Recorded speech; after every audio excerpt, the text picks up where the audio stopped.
माझ्या प्रिय देशवासियांनो, नमस्कार. मन की बात मध्ये पुन्हा एकदा तुमच्याशी संवाद साधता येत असल्यामुळे मला खूप आनंद होतोय.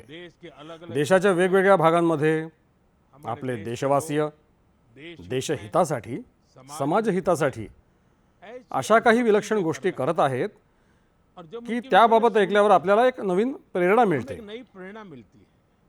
आजच्या कार्यक्रमाची सुरुवात मी ॲथलेटिक्स मैदानी क्रीडा प्रकारांमधील देशाच्या अशाच एका कामगिरीनं करणार आहे. काही दिवसांपूर्वी झारखंडमधील रांची येथे national senior athletics federation competition ही राष्ट्रीय वरिष्ठ मैदानी क्रीडा महासंघ स्पर्धा पार पडली. यामध्ये देशभरातून आलेल्या सुमारे 800 क्रीडापटूंनी भाग घेतला होता. यावेळी झालेल्या 4 वेगवेगळ्या क्रीडा प्रकारांमध्ये 4 राष्ट्रीय विक्रम मोडीत निघाले. गुरिंदर वीर सिंग, विशाल टीके, तेजस्विन शंकर, देव मीणा आणि कुलदीप कुमार या आपल्या मित्रांनी वेगवेगळ्या श्रेणींमध्ये नवीन विक्रम प्रस्थापित केले. मी सर्वात आधी या सर्वांचं खूप खूप अभिनंदन करतो. मित्रांनो, सध्या देशभरात एका स्पर्धेची खूप चर्चा होत आहे, ती म्हणजे 100 मीटर रेस अर्थात 100 मीटर धावण्याची शर्यत. अवघ्या 2 दिवसांच्या कालावधीत पुरुषांच्या 100 मीटर धावण्याच्या शर्यतीत राष्ट्रीय विक्रम तब्बल 3 वेळा मोडीत निघाला. ही किमया करून दाखवणाऱ्या 2 धावपटूंची नावं आहेत गुरिंदर वीर सिंग आणि अनिमेश कुजूर. म्हणूनच मी विचार केला की या वेळच्या मन की बात मध्ये या दोन्ही खेळाडूंशी संवाद साधावा. अनिमेश जी नमस्कार. गुरिंदर वीर आपको भी नमस्कार. सत श्री अकाल. नमस्कार सर. नमस्कार. नमस्कार सर. अच्छा भैया, आपने तो बहुत बड़ा अचीवमेंट किया है. आपकी जोड़ी ने भी बड़ा कमाल किया है. हमने संगीत में तो जुगलबंदी देखी थी, लेकिन चुनौती में जुगलबंदी होती है कि एक बार एक चुनौती दे, फिर दूसरा उस चुनौती को उठा ले, फिर तीसरी बार कर ले. बड़ा इंटरेस्टिंग विषय रहा है आपका. मैं चाहता हूं कि मन की बात के श्रोताओं को पता चले कि आप लोग के विषय में उनको जानकारी हो, आपने जो पराक्रम किया है उसका पता चले. नमस्ते सर, मेरा नाम अनिमेश कुजूर है. मैं 200 मीटर और 4x100 मीटर का नेशनल रिकॉर्ड होल्डर हूँ. एंड मैं छत्तीसगढ़ से बिलोंग करता हूँ सर. एंड अभी मैं उड़ीसा से खेलता हूँ. मैं लास्ट ईयर एशियन मेडल और वर्ल्ड यूनिवर्सिटी गेम्स मेडल लेके आया. एंड मैं एथलेटिक्स 2021 से चालू किया जब मैं स्कूल से पास आउट हुआ. मैं सैनिक स्कूल अंबिकापुर से पास आउट हूँ. एंड मैं पहले फुटबॉल खेला करता था. एंड मेरे पेरेंट्स कोविड के समय मुझे थोड़ी बहुत छूट देते थे कि तू जाके बाहर दौड़ ले या खेल ले. तो जब कोविड खत्म होने लगा तो मेरे फुटबॉल के जो फ्रेंड्स थे उन्होंने मुझे बोला कि स्टेट मीट होने वाला है, जाके तू पार्टिसिपेट कर. एंड मैं पार्टिसिपेट किया. एंड मुझे पता नहीं था कि वहाँ से नेशनल का सिलेक्शन है. एंड मैं वहाँ से नेशनल का सिलेक्ट हुआ. एंड आज मैं इंडिया को रिप्रेजेंट कर रहा हूँ इंटरनेशनली. और गुरिंदर वीर जी का क्या है? नमस्ते सर, मेरा नाम गुरिंदर वीर है और मैं इंडियन नेवी में पैटी ऑफिसर हूँ और मैं इंडिया का सबसे तेज स्प्रिंटर हूँ. अभी मैंने 100 मीटर में 10.09 का नेशनल रिकॉर्ड बनाया है और मैं पहला इंडियन हूँ जो 10.1 के बैरियर के नीचे भागा है. और मैं कोशिश कर रहा हूँ मैं ट्रैक और वर्दी में भी अपने देश की सेवा करूँ.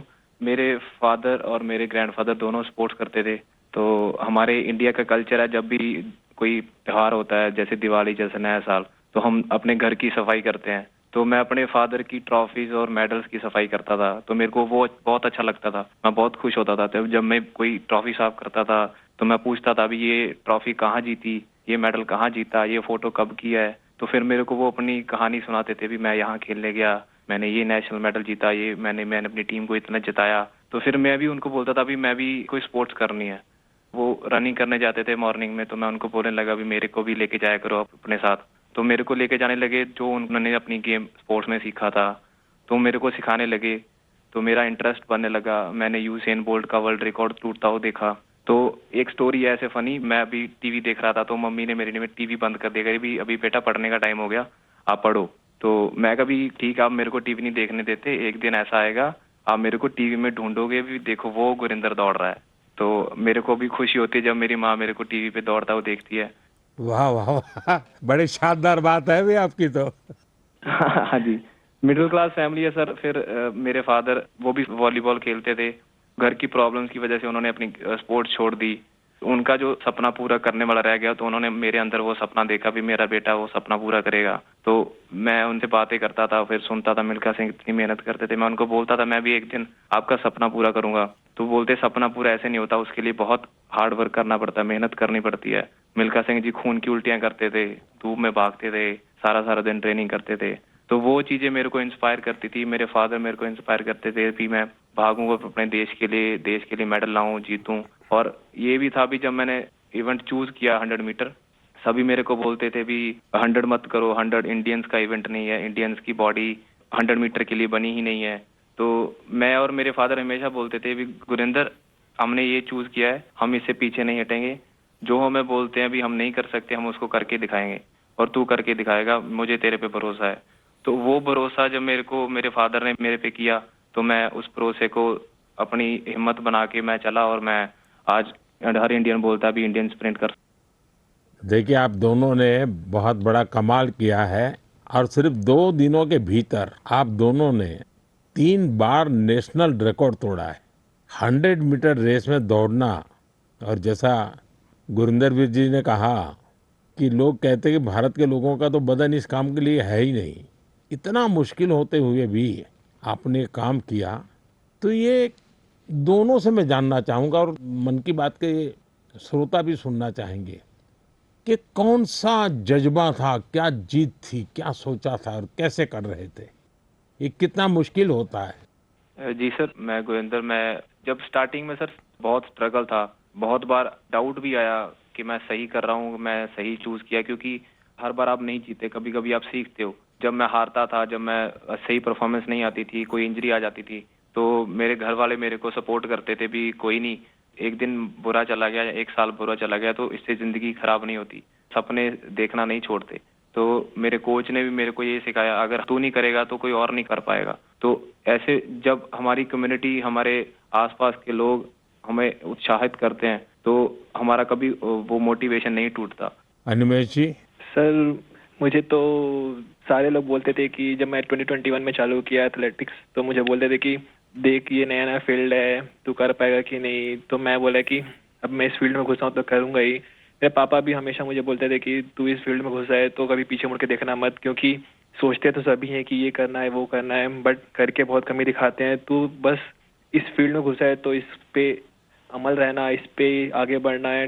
देखो सारी फैसिलिटीज, सब चीज़ हम लोग सपोर्ट करेंगे, फैमिली सपोर्ट, फाइनेंशियल सपोर्ट, सब चीज़ हम लोग करेंगे, बस तू मेहनत कर और इंडिया को दिखा कि इंडियंस भी भाग सकते हैं। क्योंकि ये मुझे भी लोग बोलते थे कि इंडियंस की जीन्स ऐसे नहीं है कि वो सब 10 या सब 10-1 के अंदर भाग सकते हैं या कोई स्प्रिंट कर सकता है। बट अभी हम दोनों ने ऐसे प्रूफ किया कि इंडियंस भी कर सकते हैं, ऐसा कोई हार्ड नहीं है हमारे लिए, हम भी सब कुछ कर सकते हैं। तो सर ये सारी चीज़ें मुझे बहुत मोटिवेट करती है, एंड जैसे जैसे हम ट्रेनिंग कर रहे हैं हम और टाइमिंग तोड़ रहे हैं अपना, एंड बाकी इंडियंस को भी ये चीज़ दिख रहा है कि इंडियंस भी कर सकते हैं, एंड हम और करेंगे सर अभी। एंड अभी हम दोनों का सिलेक्शन कॉमनवेल्थ गेम्स के लिए भी हुआ है, तो वहाँ अपकमिंग कंपटीशन में हम और अच्छा परफॉर्म करेंगे।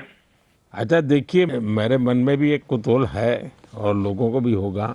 मैंने सुना है कि आप दोनों अच्छे दोस्त भी हैं। आप दोनों ने कुछ ठान रखा था क्या कि तुमने मेरा रिकॉर्ड तोड़ा तो मैं तेरा रिकॉर्ड तोड़ दूंगा? पहले अनिमेश बता दे। सर जी पहले रिकॉर्ड 10.18 का था जो कि मेरा ही था, एंड देन उसको गुरिंदर भैया ने सेमीफाइनल में तोड़ दिया 10.17 करके, एंड मैंने फिर से उसको सेमीफाइनल 2 में 10.15 करके तोड़ दिया। तो उस समय जब मेरा सेमीफाइनल हुआ तो हम दोनों ही खुश थे कि हाँ चलो ठीक है, तो आज रिकॉर्ड टूटा एंड चलो हम दोनों ने तोड़ा ऐसा। क्योंकि उस समय कंपटीशन में राइवलरी रहती है, बट हम दोनों ठान के रखे थे पहले से ही कि उससे पहले हम लोग सऊदी अरेबिया भी गए थे कंपटीशन करने के लिए, तो वहाँ भी हम दोनों रूममेट थे, तो हम दोनों वहाँ भी ऐसा बात करते थे कि इंडिया के स्प्रिंटिंग को आगे लेके जाना है एंड हमारे ही हाथों में है वो चीज़। हम जो करेंगे वही बाकियों को मोटिवेट करेगा। गुरिंदर वीर क्या कहना चाहेंगे? हम दोनों ने डिसाइड किया था भी हम दोनों अच्छा भागेंगे, तो कभी भी सर एक दूसरे को जरूरत होती है तो एक दूसरे के साथ खड़े होते हैं। जैसे अभी रिकॉर्ड करने से पहले जब मैंने रिकॉर्ड किया फिर अनिमेश ने किया, तो जब हम वार्म अप कर रहे थे तो मैं अनिमेश को बता रहा था अभी अनिमेश वो ब्लॉक सही है, उस पे जाके बैठ, वहां पे स्ट्राइड कर ले, हम वार्म अप यहाँ पे करेंगे, यहाँ पे वार्म अप सही होगा। तो एक दूसरे की हेल्प करते हैं, एक दूसरे की हेल्प करते हैं जब, तो दूसरा भी इम्प्रूव करता है, हम भी इम्प्रूव करते हैं। तो दोस्ती भी चाहिए सर, बट जब हम ग्राउंड के बाहर हैं, कंपटीशन के बाहर हैं तो हम दोस्त हैं, बट जब हम ग्राउंड में चले जाते हैं तो एक दूसरे के कॉम्पिटिटर हो जाते हैं। तो ये होता भी मैं इससे फास्ट भागूंगा, मैं इससे फास्ट भागूंगा। देखिए, आप लोगों ने जो स्पर्धा की है ना, वो देश का मान बढ़ाने के लिए की है, देश को भविष्य में इस जगह पे पहुंचाने के लिए की है और एक पॉजिटिव स्पिरिट से की है। और मैं मानता हूं कि आपका ये जो स्पोर्ट्समैन स्पिरिट है, खेलना भी है, एक दूसरे को चुनौती भी देना है और फिर आगे निकलने के लिए प्रयास करना है और फिर आगे जाने के लिए एक दूसरे की मदद करना है। ये अद्भुत काम किया है आप लोगों ने। मेरी तरफ से आपको बहुत बहुत बधाई, मेरी बहुत बहुत शुभकामनाएं, और आप देश का नाम भी रोशन करेंगे, मुझे पूरा विश्वास है। आप ऐसे ही मेहनत करते रहिए, बहुत प्रगति होगी। बहुत बहुत शुभकामनाएं मेरी। शुक्रिया सर, शुक्रिया आपका सर। बहुत बहुत धन्यवाद। माझ्या प्रिय देशवासियांनो, सध्या देशाच्या बहुतांश भागामध्ये प्रचंड उकाडा जाणवतोय। कडक ऊन, उष्ण वारे, अशा हवामानात स्वतःची काळजी घेणं अत्यंत आवश्यक आहे। पाणी पीत राहा। उन्हात जर बाहेर पडावंच लागलं तर थोडं सांभाळून बेतानं बाहेर पडा। या संदर्भात सरकारच्या वेगवेगळ्या विभागांनी जारी केलेल्या मार्गदर्शक सूचना अजिबात विसरू नका। वो भी भूलिएगा नहीं मित्रांनो, साथियों। आपल्याकडे उष्णतेशी लढण्याचा मार्ग बऱ्याचदा स्वयंपाक घरातही सापडतो। आपने भी तुम्हीही पाहिलं असेल की जसजशी उष्णता वाढते तसतशी घरातल्या स्वयंपाकघराची चव बदलते। जाता है, स्वयंपाकाचा प्रकार बदलतो। कहीं मट कुठे माठातलं पाणी बाहेर येतं, कहीं कुठे दही विरजलं जाऊ लागतं, तो कहीं तर कुठे कच्चे कैरी उकळली जाते और फिर आणि मग सुरू होतो देशी पेयांचा काळ। देसी देशी पेयांशी तुम्हीही परिचित आहात। अगर आप उत्तर जर तुम्ही उत्तर भारतात गेलात तर बऱ्याच ठिकाणी तुम्हाला मिलेगा आम पन्ना मिळेल, कच्चे आम का कैरीचा स्वाद और आणि उष्णतेपासून आरामही। पंजाब हरियाणा पंजाब हरियाणात गेलात तर लस्सी मिळेल, जाएगी। मोठ्या पेल्यामधली लस्सी। राजस्थान राजस्थान आणि गुजरातमध्ये छास, ताक जणू प्रत्येक जेवणाची सोबती बनतं। और बिहार आणि बिहार, झारखंड, पूर्वी उत्तर पूर्व उत्तर प्रदेशात सत्तूचं सरबत, उसकी तो बात त्याची तर गोष्टच वेगळी आहे। पेट भी पोटही भरतं, ताकत भी ताकदही येते। कोंकण और कोकण आणि गोव्यात कोकम कोकम सरबत, सोल सोलकढी। दक्षिण दक्षिण भारतात पानकम, नीरमोर, संबारम और आणि ओदिशामध्ये बेलपना। वो सिर्फ ही फक्त पेय नाहीत तर भारताच्या वेगवेगळ्या भागांच्या परंपरेचा भाग आहेत। और इस आणि यामध्ये एक भारत श्रेष्ठ भारत या भावनेची झलक देखील पाहायला मिळते। आणि एक गोष्ट नक्की लक्षात ठेवा, यातील बहुतांश गोष्टी आपल्या स्वतःच्या स्वयंपाक घरातून आल्या आहेत, आपल्या शेत शिवारातून आल्या आहेत। कोणतंही मोठं ब्रँडिंग, कंपनीची उत्पादन ओळख नाहीये याला, पण पिढ्यानुपिढ्यांचा अनुभव मात्र त्यामध्ये सामावलेला आहे। तुम्हीही उन्हाळ्यात देशी पेयांचा पुरेपूर आनंद घ्या। आनंद लीजिए साथियों। मित्रांनो, उन्हाळा आला की आणखी एक विषय प्रत्येक घरात सुरू होतो आणि तो म्हणजे आंबा। और वो है आम। आंबा हा सर्वसामान्यांच्या चर्चेचा विषय असतो। भारत में शायद भारतात क्वचितच असं एखादं घर असेल जिथे उन्हाळ्यात आंब्याचा विषय निघत नसेल। न होती हो। प्रत्येक भागाचा आपला स्वतःचा आंबा, आपली चव, अपनी खुशबू। आपला सुगंध। महाराष्ट्र और महाराष्ट्र आणि कोकणचा हापूस, अल्फोन्सो, अल्फांसो, गुजरातचा केसर हा तर आमरसाचा जीव आहे। उत्तर प्रदेशचा दशहरी और आणि माझ्या काशीचा लंगडा। से तसं लंगडा आंब्याचं एक वैशिष्ट्य असतं, पकने के पिकल्यानंतरही त्याचा रंग अनेकदा हिरवाच राहतो। हरा ही रहता है। बिहार बिहारचा जर्दाळू, जिसके ज्याचा सुगंध दुरूनच ओळखता येतो।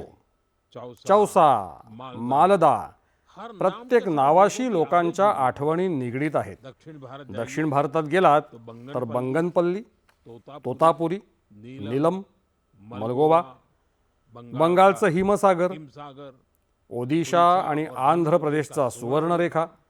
म्हणजेच जागा बदलते तसं आंब्याचं रंगरूप आणि त्याची चव देखील बदलते. बदल जाता है और आणि मित्रांनो, आंब्याचा हा प्रवास आता गावाकडून जागतिक बाजारपेठेपर्यंत पोहोचतोय. आज मन की बातच्या माध्यमातून मी आंब्याच्या उत्पादनाशी जोडलेल्या आपल्या शेतकरी बंधू भगिनींचं कौतुक करेन. तुम्ही देशाच्या कृषी अर्थव्यवस्थेसाठी सामान्य शेतकरी नसून अत्यंत विशेष आहात. असाच आपला ठसा उमटवत राहा. मित्रांनो, उन्हाळ्याच्या दिवसांमध्ये शाळांना सुट्ट्या असतात, पण मी अशा एका वर्गाबद्दल सांगेन ज्यामध्ये तुम्हालाही प्रवेश घेण्याची इच्छा होईल. साथियों, मित्रांनो, एक अशी परिस्थिती कल्पून पहा. एक अशी एक शाळा जहां जिथे मुलंही येतात, तरुणही युवा भी आणि वृद्धही, और बुजुर्ग भी, जिथे कोणतीही फी नाही, कोई बड़ी कोणतीही मोठी इमारत नाही, वर्गासाठी कोणतीही खोली नाही, आणि सर्वात रंजक गोष्ट म्हणजे इथे वर्ग नदीमध्ये भरतो. साथियों, मित्रांनो, ही कोणतीही काल्पनिक गोष्ट नाही. ये एक सब हा एक प्रामाणिक प्रयत्न आहे. केरलम के केरळमच्या आलुवा इथे साजी वलाशेरिल जी जी असाच एक जलतरण क्लब चालवत आहेत. अब तक आतापर्यंत 15,000पेक्षा जास्त लोक इथे पोहायला शिकले आहेत. साजी साजीजी यांनी दिव्यांग मुलांनाही पोहायला शिकवलं आहे. इस या खटाटोपामागे एक वेदनाही दडलेली आहे. कुछ वर्ष काही वर्षांपूर्वी एक नौका एका नौका दुर्घटनेत कई छात्रों अनेक की विद्यार्थ्यांचा मृत्यू झाला होता. उस घटना त्या घटनेनं साजी साजीजी यांना आतून हादरवून टाकलं. उन्होंने त्यांनी विचार केला की जर मुलांना पोहता येत असतं तर कदाचित शायद अनेकांचे प्राण जाने वाचले असते. बच जाती. बस यहीं इथूनच से सुरू झाली हुआ त्यांची ही मोहीम. साथियों, मित्रांनो, साजी वलाशेरिलजी यांचं जीवन आपल्याला एक खूप मोठी शिकवण देतं. सेवा करण्यासाठी खूप मोठमोठ्या साधनांची गरज नसते. गरज असते ती एका चांगल्या हेतूची आणि सातत्यपूर्ण प्रयत्नांची. यांच्याच जोरावर हजारो लोकांच्या आयुष्यात बदल घडवून आणता येऊ शकतो. मेरे प्यारे देशवासियों, माझ्या प्रिय देशवासियांनो, गेल्या काही दिवसात मला युरोपातील नेदरलँड्स इथे जाण्याची संधी मिळाली. तिथे मी अनेक बैठकांमध्ये सहभागी झालो.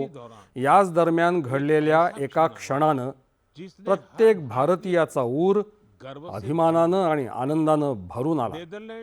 नेदरलँड्समध्ये आयोजित एका विशेष समारंभात चोल काळातील प्राचीन ताम्रपट भारताला परत सुपूर्द करण्यात आले. या कार्यक्रमामध्ये नेदरलँड्सचे पंतप्रधानही उपस्थित होते. या ताम्रपटांबद्दल मला देश परदेशातून सातत्यानं संदेश मिळत आहेत. लोक या यशाचा आनंद साजरा करत असून त्यांच्या मनामध्ये अभिमानाची भावना दाटून आली आहे. जगभरातील तमिळ समाजामध्येही याबाबत विशेष उत्साह आणि आनंदाचं वातावरण आहे. मित्रांनो, या ताम्रपटांबद्दल लोकांमध्ये खूप उत्सुकता देखील आहे. म्हणूनच आज मी या संबंधी काही गोष्टी तुम्हाला सांगू इच्छितो. यामध्ये 21 मोठे आणि 3 लहान ताम्रपट आहेत. यांचा मुख्य संबंध राजा राजेंद्र चोल प्रथम यांनी आपल्या वडिलांचं राजा राजराजा चोल यांचं एक वचन पूर्ण करण्याशी आहे. यामध्ये आनई मंगलम गाव एका बौद्ध विहाराला दान दिल्याचा उल्लेख आहे. या ताम्रपटांमध्ये चोल वंशाच्या कामगिरीचंही वर्णन आढळतं. यावरून चोल साम्राज्याचं सागरी सामर्थ्य किती बलवान होतं हे समजतं. आग्नेय आशियातील देशांसोबतच्या त्यांच्या संबंधांची माहिती देखील यामधून मिळते. चोल साम्राज्याचा समृद्ध इतिहास आणि संस्कृतीचा आपल्या सर्वांना खूप अभिमान आहे. मित्रांनो, आपलं सरकार भारताच्या अशा अमूल्य ठेव्यांच्या जतनासाठी सातत्यानं प्रयत्न करत आहे. याच अंतर्गत ज्ञान भारतम अभियान या मोहिमेद्वारे छत्तीसगडमधील मल्हार इथेही एक महत्त्वपूर्ण शोध लागला आहे. यहाँ इथे 3 दुर्मिळ ताम्रपट सापडले आहेत. हे पांडुवंशी राजवंशाचे महर्षी बालार्जुन यांच्या शासन काळातील मानले जात आहेत. विशेषज्ञ तज्ज्ञांच्या मते हे कोरीव लेख 6व्या-7व्या शतकातले आहेत. म्हणजेच 1400-1500 वर्ष जुने हे ताम्रपट ये ताम्रपट प्राचीन ब्राह्मी लिपी प्राचीन आणि पाली भाषेत लिहिलेले आहेत. पाली भाषा में लिखी गई है. यावरून इनसे त्या काळातील शासन व्यवस्था, धर्म आणि संस्कृतीबद्दल महत्त्वपूर्ण माहिती मिळते. जानकारी मिलती है. साथियों, मित्रांनो, आपणा सर्व भारतीयांमध्ये खगोलशास्त्र म्हणजेच ॲस्ट्रॉनॉमीबद्दल नेहमीच एक विशेष आकर्षण राहिलं आहे.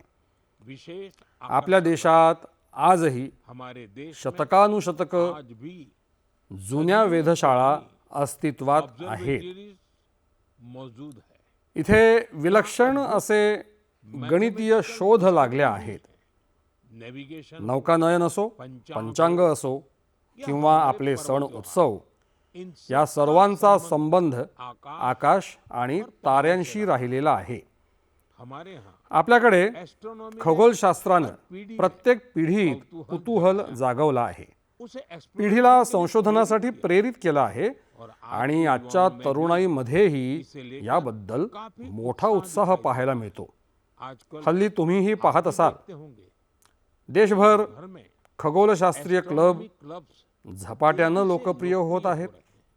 बड़े शहरों मोठ्या शहरांपासून ते लहान वस्त्यांपर्यंत, शाळांपासून ते उद्यानांपर्यंत त्यांच्या उपक्रमांची लगबग आपल्याला पाहायला मिळतीये. से मला बंगळुरू ॲस्ट्रॉनॉमिकल सोसायटीबद्दल माहिती मिळाली.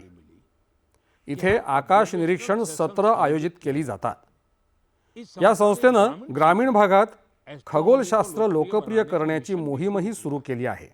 खगोल खगोल मंडळ नावाच्या एका चमूनं 30 घंटे 30 तासांचा एक अतिशय नाविन्यपूर्ण असा अभ्यासक्रम देखील सुरू केला आहे. रात में मित्रांनो, रात्रीच्या वेळी ताऱ्यांचं निरीक्षण करणं हा खरं तर एक विलक्षण अनुभव असतो. होता है. ॲस्ट्रो केरळा या नावाची एक संस्था रात्रकालीन आकाश निरीक्षण शिबिर आणि कार्यशाळा आयोजित करत असते. यहाँ युवा इथे आपले तरुण सहकारी टेलिस्कोप, खगोलीय दुर्बीण बनवणं आणि तारका नक्षत्र नकाशांचा वापर करणं अशा बाबी शिकतात. राजकोटच्या बिग बँग ॲस्ट्रॉनॉमी क्लबनं गीरच्या जंगलांपासून ते कच्छच्या रणापर्यंत अनेक खगोलशास्त्रीय कार्यक्रम आयोजित केले आहेत. ज्योतिर्विद्या ज्योतिर्विद्या परिसंस्था ही देखील खगोलशास्त्रातील सर्वात जुन्या संस्थांपैकी एक आहे. यहाँ इथे निरीक्षणाच्या सुविधांसोबतच साथ साथ पुस्तकं, ग्रंथालय आणि टेलिस्कोप लायब्ररी म्हणजे दुर्बीण उधार सेवेची सोय देखील आहे. मैं मला आयसॅकचा देखील उल्लेख करावासा वाटतो. हे विद्यार्थ्यांद्वारे चालवलं जाणारं वाइड खगोलशास्त्र आणि खगोल भौतिकी क्लब्सना एकमेकांशी जोडणारं एक देशव्यापी जाळं आहे. साथियों, मित्रांनो, आपल्या छंदासाठी वेळ काढणं आणि सातत्यानं काहीतरी नवीन शिकत राहणं अत्यंत आवश्यक आहे. मैं युवाओं से मी तरुणाईला आवाहन करेन की त्यांनी एखाद्या खगोलशास्त्रीय क्लबचं सदस्यत्व अवश्य घ्यावं छुट्टियों आणि या सुट्ट्यांमध्ये एखाद्या तरी तारांगणाला को भी आवर्जून भेट द्यावी.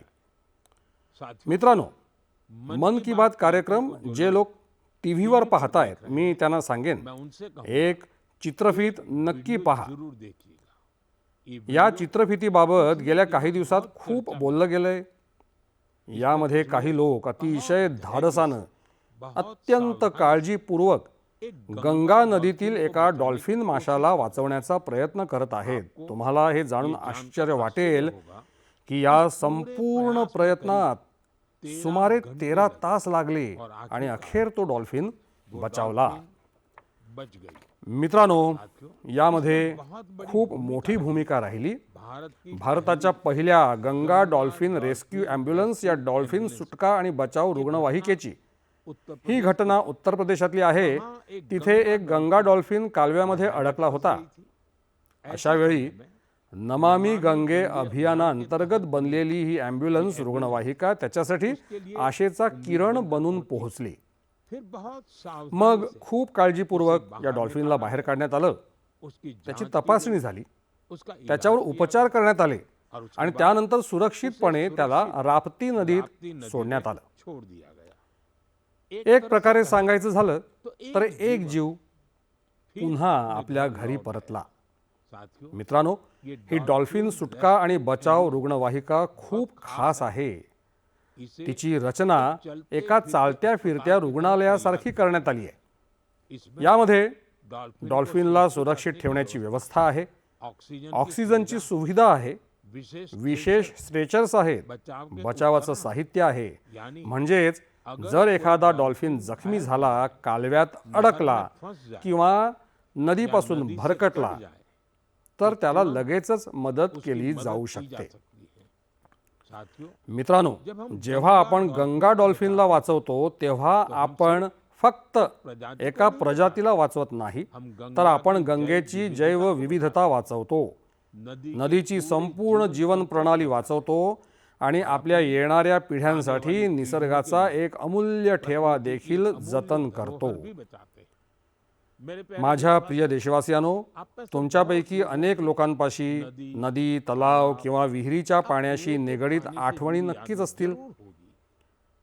कुणाला तलावात पोहणं आठवत असेल, कुणाला मित्रांसोबत तलावाकाठी खेळणं, तर कुणाला त्या मातीचा सुगंध आठवत असेल. बालपणाच्या अशा आठवणी आयुष्यभर मनामध्ये घर करून राहतात. मित्रांनो, अशाच आठवणी जिवंत ठेवण्याची एक प्रेरणादायक गाथा उत्तर प्रदेशातील बस्ती जिल्ह्यातून आपल्या समोर आली आहे. बस्तीचे आकाश गुप्ता आपल्या गावातल्या मनोरमा नदीला पाहून खूप दुःखी व्हायचे. कारण ज्या नदीला त्यांनी बालपणी स्वच्छ आणि जिवंत पाहिलं होतं, काळानुरूप त्या नदीत प्लास्टिक जमा होऊ लागलं होतं, घाण वाढतच चालली होती. श्रीयुत आकाश यांनी ठरवलं की तक्रार करायची नाही, तर एक नवीन सुरुवात करायची.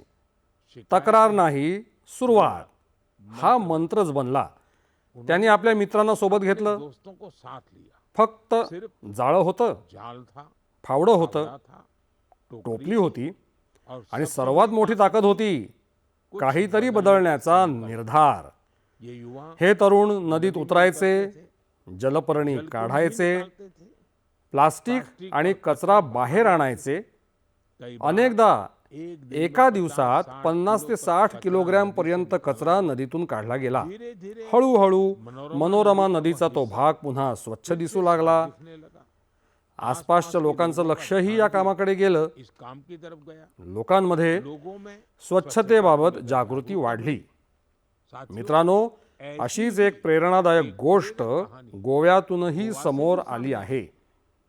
गोव्याचे बालकृष्ण अय्याजी हे एक सेवानिवृत्त शिक्षक आहेत, पण समाजासाठी काम करण्याचा त्यांचा उत्साह आजही तसाच आहे. त्यांना मड्डी तोलाप भागातील पाण्याची समस्या खूप भेडसावत होती.